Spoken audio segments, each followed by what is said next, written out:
네, 안녕하십니까. 전문 MC 이재영이 진행하는 이재영의 김포 오늘 첫 방송 시작합니다.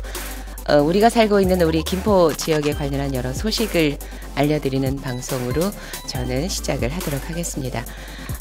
그리고요, 또 이재영의 김포라는 이 방송이 우리 김포시에 거주하시는 또 시각장애 분들에게도 다소나마 좀 도움이 됐으면 하는 마음으로 시작해 보도록 하겠습니다.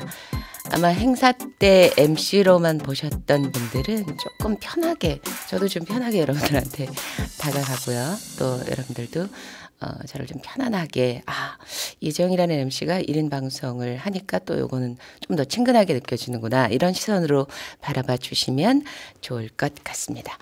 오늘 첫 방송 하면서 고민을 좀 많이 했습니다. 과연 누구와 이 첫 방송을 시작해 볼까, 이런 생각을 좀 했는데 가장 먼저 떠오른 분이 바로 저는 이분이었습니다. 그래서 아주 소중한 분을 이 자리에 함께 모시고 오늘 첫 방송을 시작해 보고자 합니다. 김포를 대표하는 신문이죠. 김포신문의 편집 부국장을 맡고 있는 김주현 기자님 이 자리에 모셨습니다. 여러분 반가워해 주실 거죠? 네, 어서 오세요. 안녕하세요. 네, 반갑습니다. 저는 이제 주현 씨 많이 봤고요. 내가 편하게 주현 씨라고 할게요. 네네. 네, 많이 봤지만 또 현장에서 이렇게 기사와 더불어서 겪어보신 분들도 많이 계시지만 혹시 김포신문을 통해서 글로만 김주현 기자님을 만났던 분들에게 많이 아마 궁금했을 분이라고 생각합니다. 그래서 인사 다시 한번 해보실까요? 안녕하세요. 김포신문 김주현 기자입니다. 오늘 첫 게스트로 초청받아서 정말 영광이고요. 열심히 한번 해보겠습니다. 네, 반갑습니다. 인사가 좀 간단한 것 같지만 사실 알고 보면 방언 터지듯이 정말 말 잘합니다. 그래서 오죽하면 제가 첫 번째 게스트로 모셨겠습니까? 김포신문에서 알려드리는 다양한 소식들 언제나 많이 참고해 주시고요. 또 저는 늘 이런 생각을 해요. 사실 김포신문에 대해서 잠깐 소개해 드리면 제가 지역신문 2개 하고요. 그다음에 중앙지, 지금은 이제 얼마 전부터 안 보고 있습니다만 중앙지하고 포함해서 신문을 3개를 구독을 합니다. 저는. 물론 우리가 늘 익숙하게 이렇게 클릭하면서 인터넷으로 보고 있지만 사실 종이 신문이 저는 진정한 신문이다라고 보고 있거든요. 왜냐하면 인터넷 기사는 내가 좋아하는 기사만 찾아서 클릭합니다. 그죠? 그런데 이제 이 종이신문일 경우는 통으로 보게 되거든요. 그래서 좋든 싫든 다양한 소식을 제 머릿속에 넣을 수 있다는 아주 좋은 장점이 있습니다. 그래서 그런 면에서 한 말씀 해보시죠. 김포신문. 네. 저희는 이제 김포신문은 올해로 30주년을 맞았어요. 벌써요? 그렇죠. 지역신문으로서는 굉장히 이제 역사가 깊은 신문인데요. 그렇죠. 저희는 온라인 매체도 운영을 하고 있지만 지면 신문이 아무래도 이제 좀 중점적으로 다뤄지고 있는 부분인데, 지면 신문을 32면을 만들면서 굉장히 많은 이제 고민과 어려움이 없을 수는 없어요. 쉽지 않습니다, 정말. 하지만 이제 열심히 이제 열과 성을 다해서 저희는 사명감을 가지고 일을 하고 있어요. 그래서 오늘도 이 방송 또한 열심히 그 연장선상에서 열심히 한번 해보겠습니다. 네. 아무튼 제가 사회를 보면서 만났던 그런 많은 김포 시민들께서 또 편안하게 봐주시는 이런 이재영의 김포 발빠른 소식으로, 또 정확한 소식으로 여러분께 전해드릴 때 아마 김포신문이 큰 도움이 될 거라고 저는 생각합니다. 사실 그 요새는 코로나19 관련해서 우리 전국에서 뭐 TV나 언론을 통해서 많이 접하고 있고요. 다양한 소식들. 근데 사실 우리 김포시 소식이 문자가 오기 전에 우리가 먼저, 제가 지금 노트북을 펴놓고 있습니다만 가장 빠른 것이 어디라고 생각하세요? 가장 빠른 것은 정하영 시장님의 페이스북. 네, 정하영 시장님의 페이스북이 가장 빠르긴 합니다, 정말. 그리고 좀 더 자세한 내용이 궁금하신 분들은 김포시청 홈페이지 인터넷창에 김포시청 이렇게 치면 이제 코로나 관련한 소식, 뭐 다양한 또 김포시의 여러 현안 관련해서 다양한 소식들이 잘 정리가 되어 있습니다. 그래서 언제나 뭐 코로나19 관련해서나 또는 다양한 소식들 관련해서는 김포시청 홈페이지를 먼저 들여다보시고 궁금한 거 찾아보시고 그리고 또 김포에 가장 이슈가 되는 것은 무엇인가 이런 것들이 또 다양한 소식이 궁금하실 때는 김포신문이나 이렇게 지역 언론을 참고하시면 좋을 것 같습니다. 일단 김포시청 홈페이지는 제가 이렇게 내리고요. 여기 보면 김포신문 사이트가 근사하게 펼쳐져 있습니다. 코로나19 관련해서 사회적 거리 두기를 지금 한참 하고 있습니다. 김지훈 기자님은 괜찮으세요? 네. 애로사항이나 뭐 불편한 점은 없을까요? 애로사항이 없을 수 없습니다. 저희는 이제 그 대면 취재를 많이 진행을 했었는데 그렇죠. 취재 방식도 현장 취재가 안 되죠. 네, 뭐 전화라든지 이런 방식으로 많이 바뀌고 있어요. 그래서 열심히 참여해야죠. 월급은 나오죠. 그럼요. 네, 부럽습니다. 왜 제가 이렇게 부럽다고 말씀드리냐면 제가 사실 20대 초반에 저희 아버지께서 김포군청 공무원이셨는데 저한테 공무원 해라 그러셨어요. 근데 제가 싫은 거예요. 왜냐하면 저는 이제 예술 계통에 좀 있고 싶어서 그 당시에 이제 서울예술대를 다니고 있었기 때문에 전혀 관심이 없었습니다. 근데 지금 세월이 흐르고 보니 정말 부럽습니다. 네, 공무원 할 걸 이런 생각을 막 하면서 어쨌든 뭐 요즘에 코로나19 때문에 공무원들께서 고생 많이 하시죠. 네. 네. 지역 경제가 사실 이렇게 사회적 거리 두기를 하면서 많이 어려워지고 있습니다. 물론 전국적으로 그러긴 합니다만 이제 우리는 또 김포에 거주하는 시민으로서 지역 경제의 이 어려움을 아주 진짜 깊이 체험을 하고 있거든요. 저는. 네.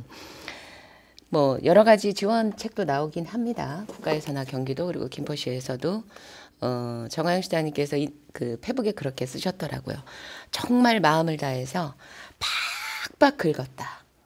네, 저도 봤습니다. 예, 그런데 1인당 5만 원밖에 되지 않아서 너무나 죄송하다. 뭐 이런 글을 쓰셔서 근데 공감했습니다. 저는 왜 이렇게 작지 이런 생각은 들지 않고 공감했고요. 사실 그렇게 지원이 물론 없는 것보단 좋습니다. 그리고 이렇게 챙겨주는 부분에 대해서 감사하다는 생각도 들고요. 그런데 여기에 이제 또 언제나 사각지대가 존재할 수 있습니다. 네. 뭐 정부에서 소상공인이나 뭐 여러 대책들이 나오곤 있습니다만 뭐 저 같은 뭐 분들 전문 예술인들이라든지 또는 뭐 또 프리랜서라든지 이런 뭐 분들이 많이 힘드실 거라고 생각해요. 네, 주현 씨 생각은 어떠세요? 지금 국가적으로도 뭐 국가 재난기본소득부터 시작해서 경기도에서 전 도민 대상으로 한 뭐 긴급 뭐 재난기본소득, 시에서도 재난기본소득 뭐 등등 여러 가지가 이제 진행이 되고 있잖아요. 그렇죠. 근데 그럼에도 불구하고 이제 문화예술 관련 분야의 지원책은 다양하다고는 보기가 조금 어려운 상황이 아닌가 그런 생각을 하고 있습니다. 김포문화재단에서도 얼마 전에 다양한 이제 지원책을 내놓았는데요. 네. 지역 예술단체 지원 증액 예산 전년도보다 5천만 원 정도 이제 증액된 거죠 예산이. 네. 그리고 야외 프로그램으로 전환을 한다든지 뭐 재단이 주관하는 행사 시에 지역 내의 예술인들이 우선적으로 참여한다든지 온라인 문화 이벤트 임대료 뭐 감면 추진 등의 방안을 내놓은 상태예요. 근데 이제 실질적으로 예술인들이 체감하기에는 조금 부족한 면이 있지 않나 이런 생각을 합니다만 사실은 지원책에 대해서 좀 더 폭넓게 마련되었으면 하는 바람이 있는 것이죠. 사실 저는 예술인과 동시에 또 김포문화재단의 이사로 있기 때문에 이제 재단의 입장에서 좀 생각을 해보면 아마도 정해진 예산 내에서 뭔가 상당한 고민을 했을 거라고 저는 믿습니다. 재단 뭐 최영 대표님을 비롯해서 많은 그 재단의 임직원들께서 많은 고민을 해서 우리가 갖고 있는 이 정해진 예산 내에서 어떠한 도움을 줄 것이냐에 대해서 고민했을 거고 아마도 지금 나온 것이 대책들이 좀 부족한 면이 있다고 느낀다면 그런 부분은 아마도 정해진 예산의 틀 때문이 아닐까 이런 생각이 들고요. 뭐 앞으로는 좀 더 이런 갑작스럽게 생기는 부분에 대해서 좀 더 대비할 수 있는 그런 정책을 좀 만들어야 되지 않을까 생각합니다. 네, 그렇습니다. 일단 예술인들 대부분이 비정규직이기 때문에 그렇죠. 일반 대출이 더 어려운 상황이잖아요. 그렇죠. 지금 마련되어 있는 지원책들이 청년 중심의 지원책이 많다 이런 목소리들도 있어요. 청년 중심이 많기는 해요. 네네. 아, 그래서 조금 젊은 층이 그게 손쉽게 다가설 수 있는 지원책이 많이 있는데 네. 중년 예술인들도 함께 이제 좀 아우를 수 있는 그런 지원책으로 나아가야 되고 제가 조금 알아본 바에 의하면 타 시에서는 이런 뭐 지원책들도 진행을 하고 있다고 해요. 네. 영등포구 같은 경우에는 문화예술인 1인당 40만 원 정도의 긴급 창작 지원금을 지원을 하고 있고요. 우와. 네. 그리고 노원구 같은 경우에는 노원문화재단에서 지역 예술가 온라인 공연을 시작을 했다고 해요. 네. 우리 김포시도 하루빨리 좀 온라인 교육으로 빨리 온라인 공연으로 빨리 전환을 하고 좀 빠른 지원이 이루어졌으면 하는 바람입니다. 제가 어제 미리 녹화 중계를 한 게 있어요.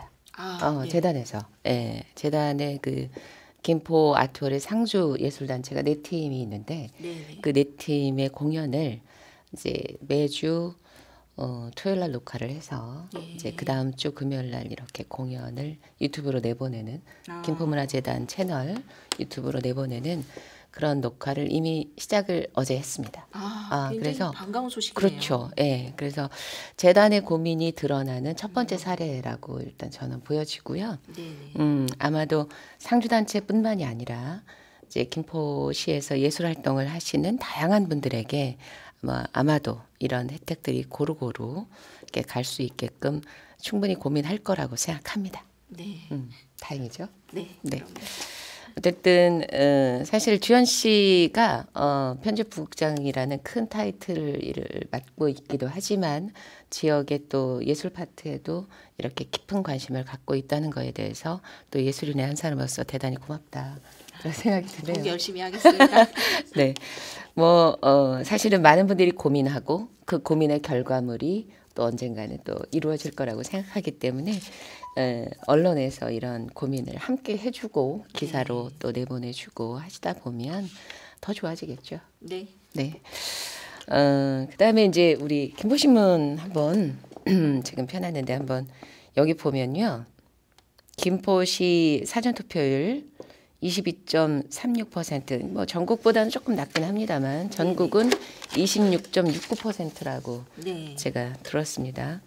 그래서 어쨌든 이 사전 투표가 이렇게 높다는 것이 4월 15일 투표하고도 같을 것이다 이런 예상을 하는 분들도 계시고 네.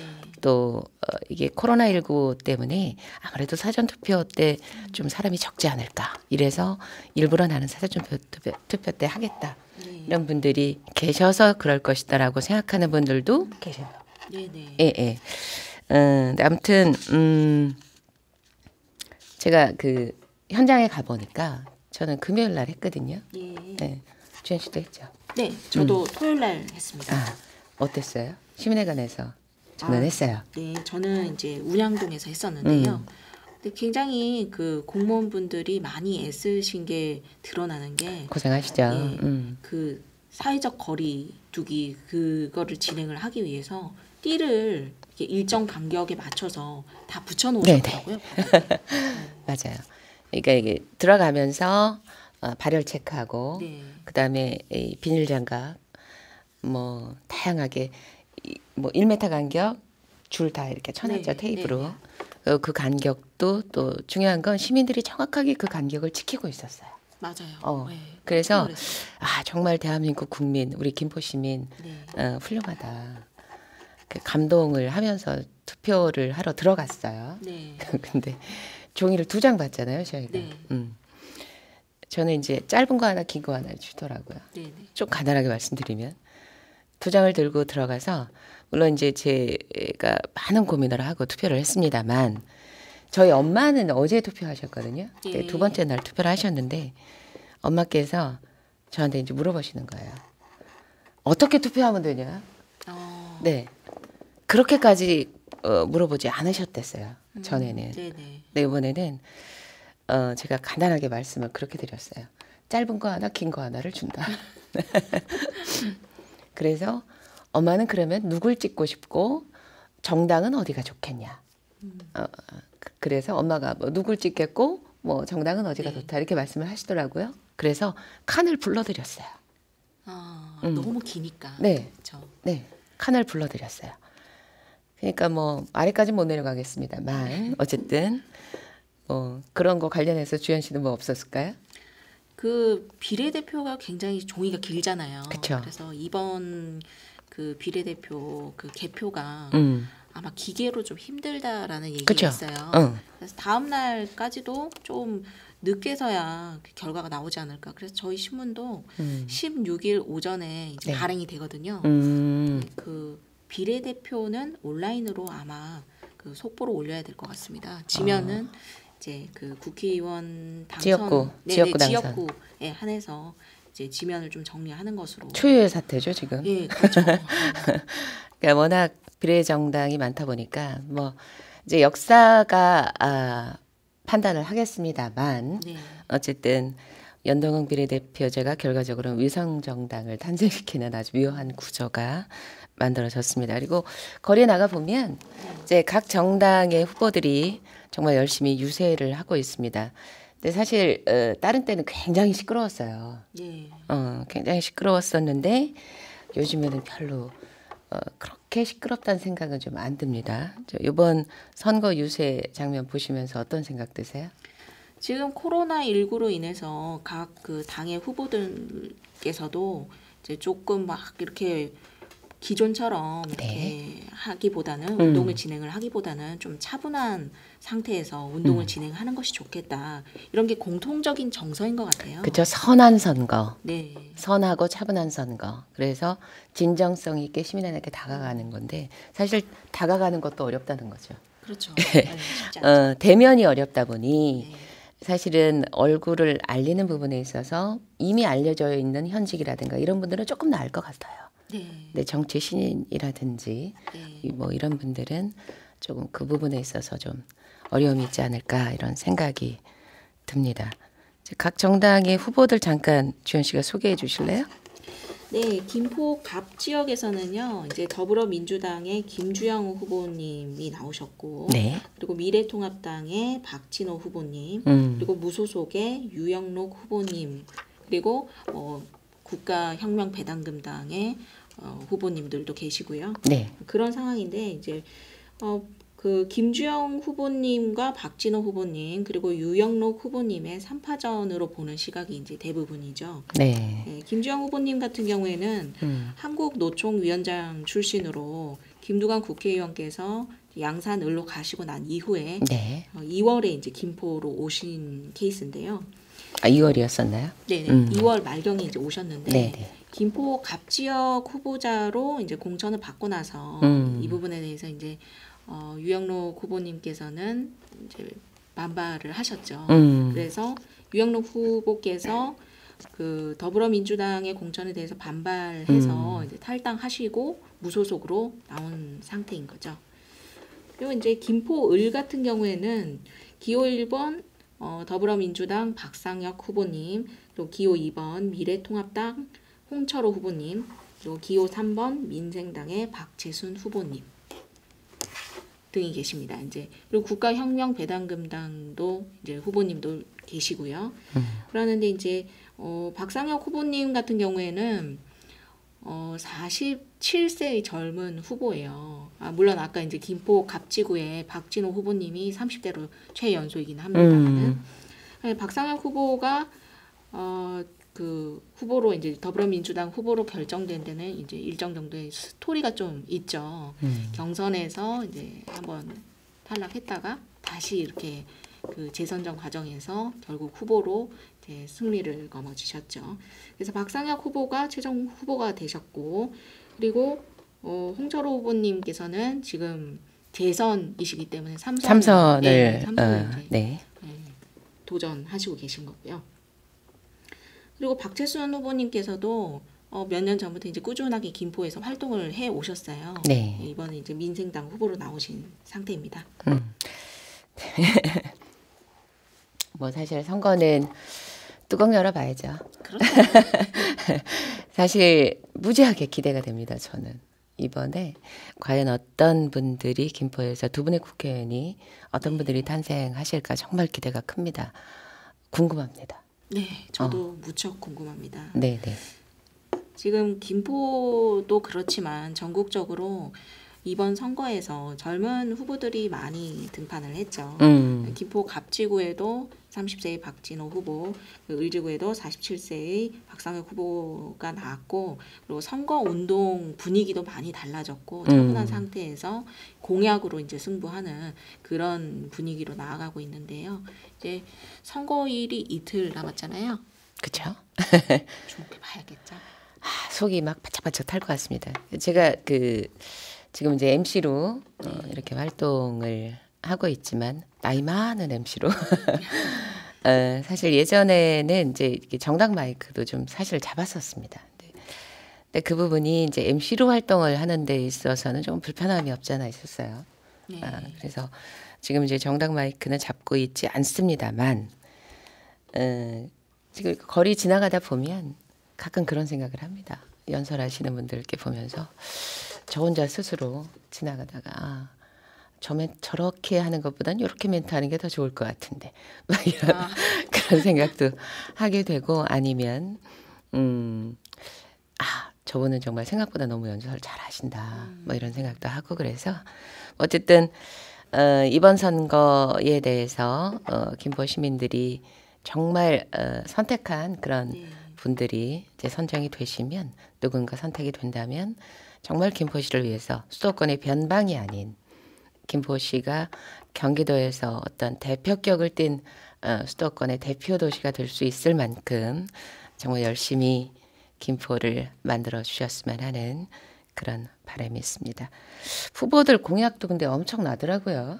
네, 굉장히 구체적으로 많이 나와 있어요. 네. 그런데 대부분 이제 후보님들께서 선택한 공약을 보면 일단 첫 번째가 교통인 것 같아요. 네, 그 광역 교통망 확충에 대해서 굉장히 구체적으로 공약을 이제 선보이고 계시고, 그리고 두 번째가 교육이었던 것 같아요.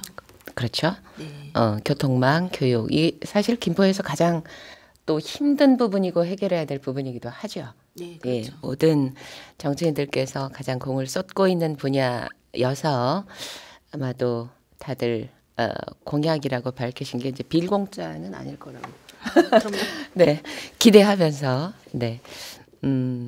모든 지금 아직 남은 시간 동안 정말 열심히 뛰셔서 김포 시민들께 선택받으시고요.